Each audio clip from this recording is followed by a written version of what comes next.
by Faye Webster. You can play this one, I promise you. There's only 2 chords. And we're gonna use our capo on the 1st fret to avoid the bar chords. Put that on there nice and tight. Then I'll show you how you can play this song using some more advanced chord shapes that I think actually make it sound a little bit better than using the capo. So with the capo on the 1st fret, the first chord that we're gonna play is a D major 7. Play it, you just hold the G, B, and E string, those 3 bottom strings, all on the 3rd fret. You can either hold it like a bar, or you can just kind of hold it like an A shape.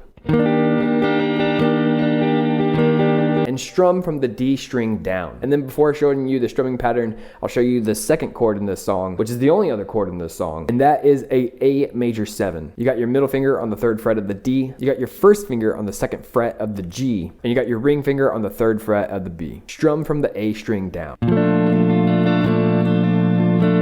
So the strumming pattern I'm playing there is pretty simple. It's just down, down, up, down, up, down, down, up, down, up, down, up, down, up. So when you put those 2 together, it sounds like this.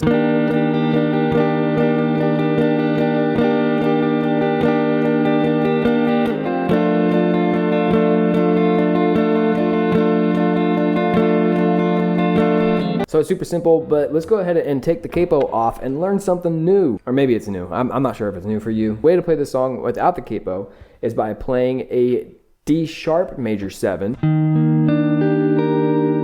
By the way, if you can't hit that full bar chord by holding the E string with your index finger, it's okay. As long as you got the 6, 8, 7, 8, it's gonna sound perfect, so don't worry about it. And then take that same exact shape and just move it down to the 1st fret. And then there is an A sharp major 7. So putting those 2 together with the same exact strumming pattern, it would sound like this.